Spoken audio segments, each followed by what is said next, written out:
Hello, and thank you for joining me for this video seed focused on the big question of what exactly is the problem associated with maintaining the productivity of high tunnel soils.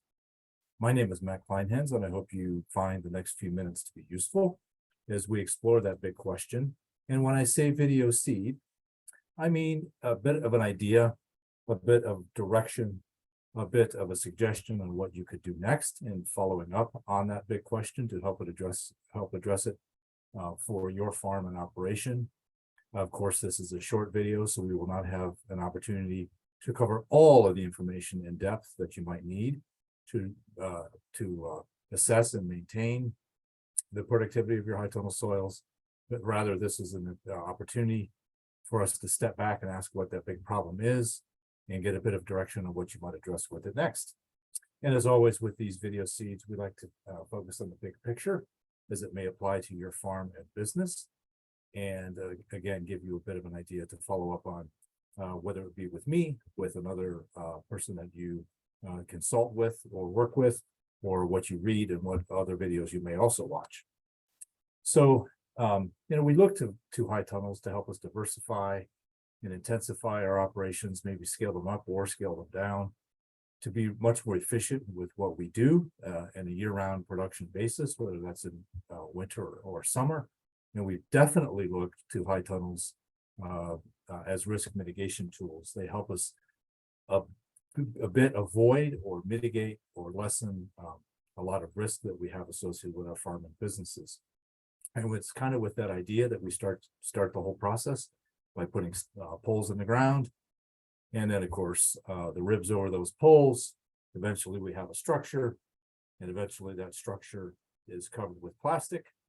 And before long, it can only take a short period of time. Before long, we have a terrific enclosed space that we can use in a number of different ways to grow lots of different crops, whether it's a summertime tomato crop or a fall winter crop or spring fall winter crop like spinach, lettuces, and the leafy vegetables or the like. Of course, it's not always rosy. Sometimes things happen and we have to repair and maintain these structures. Obviously, sometimes the weather presents us with a bit of a challenge, and maybe we might even do some work in the middle of winter if that's the need. So in most cases, why we make that effort and why we go to all that expense is very familiar to us. All of the very, very many benefits of high tunnel production become quite clear and they come to mind kind of easily. Along the way, we're also committing to a parcel of land that we've just now covered, and we're going to have to rely on pretty significantly going forward. So it's a bit of a commitment that we may not necessarily have at the same level to a parcel of land that we're managing under the open sky, if you will, without a roof or walls. So our premise when we're talking about maintaining soil productivity is that you're not necessarily paid for it directly, but you are paid for the crop yield and quality that results from it. And of course, that is very, very important to keep in mind. And so we're very focused on maintaining that productivity as a key to your success in the high tunnel farming business. The truth is that what we know about high tunnel soil management is a little bit less than what we know about soil health management or soil productivity management in open fields. We've been at it, if you will, that open field production about a bit longer. It's been more thoroughly studied. And while we do know a lot about high tunnel soils, we certainly don't know as much about them as we do the open field soils. But what we do know about those high tunnel soils, kind of relative to the open field soils, is that they can be different. High tunnel soils tend to experience wider ranges of temperature and moisture, and those fluctuations may occur over shorter periods of time. Other researchers and farmers have lots of data on this particular aspect in terms of the differences in temperature and soil moisture. When you consider the different irrigation regimes, the lack of rainfall in the tunnel, so on and so forth, you can see pretty readily that the high tunnel soils differ in their temperatures and moisture levels, not only over time, but also kind of where they are in the high tunnel itself. Those same high tunnel soils tend to be worked a bit more intensively and more often in some cases than open field systems. Though the distribution of water might be less uniform.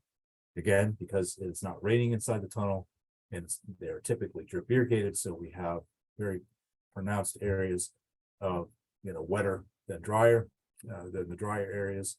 We also might rely on high tunnel for a smaller set of crops.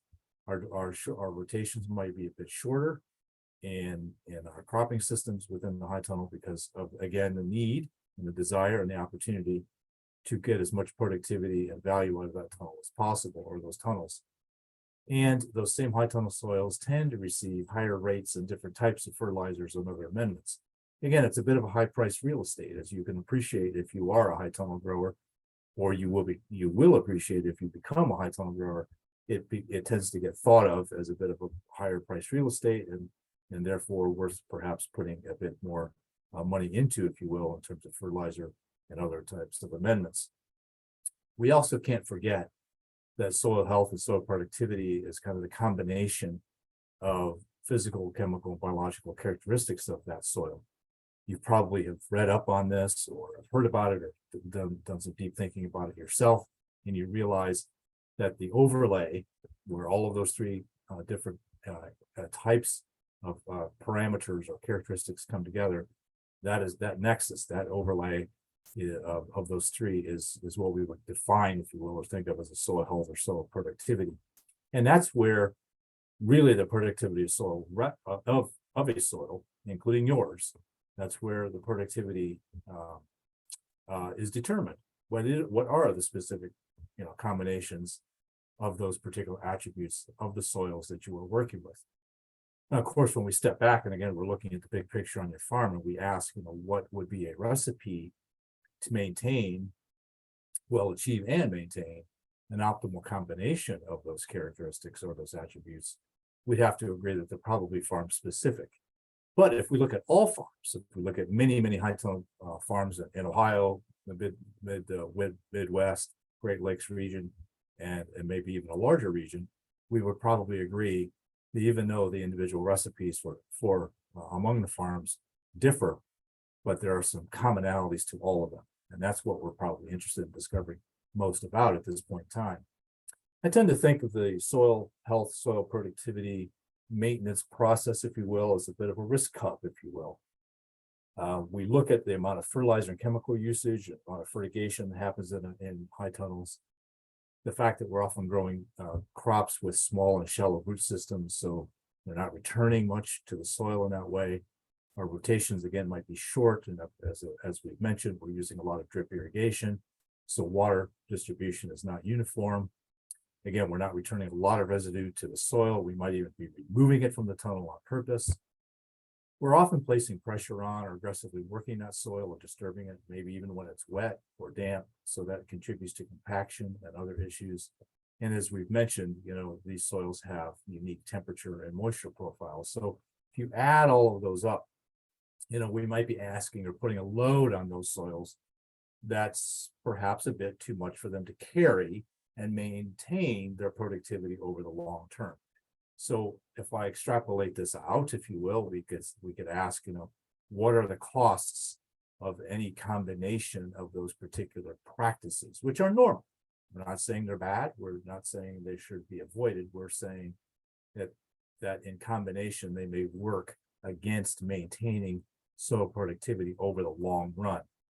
Are there individual effects additive, 2 + 3 = 5, or are they multiplicative, meaning it's more than additive? It's simply, 2 × 3 is 6. So what we want to avoid is that scenario where our costs go up, our productivity goes down, and of course, with all of that, our profit potential goes down.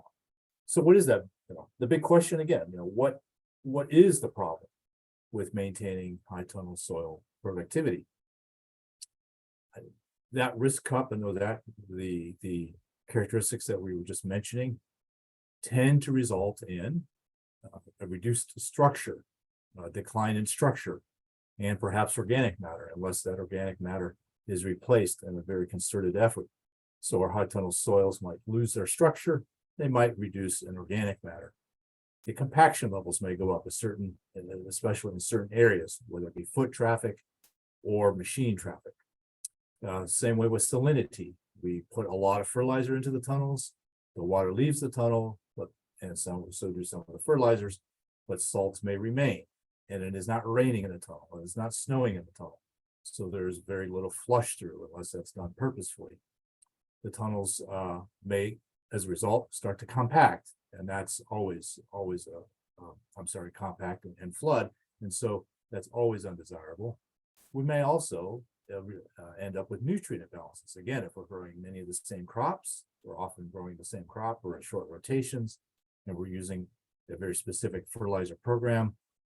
And of course, the crop's usage is not uniform across all nutrients, depending on the fertilizers that we're using, depending on the crops that we're growing and what other steps we're taking.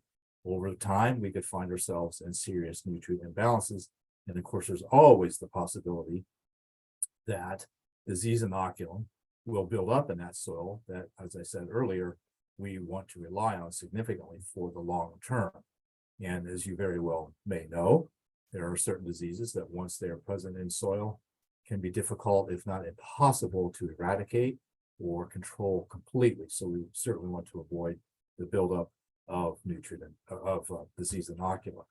Now, this video, Seed, is not an opportunity for us to describe in detail all of the partial solutions to maintaining, avoiding those problems and maintaining soil productivity. But I have listed them here for your reference. You might know of some of them. You might have even tried some of them. You might want to follow up on any one or more of them for your own benefit in terms of anaerobic soil disinfestation or solarization, lengthening the rotations, using cover crops, perhaps installing an overhead irrigation system so you could actually make it rain in the tunnel and flood that soil every so often, maybe wash the salts through. Of course, our soil amendment program is very, very important. But what amendments are being used? What are they contributing? What problems might be introduced into the tunnel with those amendments? We have to be very keen on that. Do we have to treat our irrigation water if it's depending on the source of that irrigation water, if it's surface or ground? Do we actually try some deep tillage in the tunnel? Do we flood the tunnel? Do we end up exploring movable tunnels, which are gaining in popularity? Do we actually leave the tunnel fallow for a period and take the cover off so it can rain and benefit from those outdoor conditions?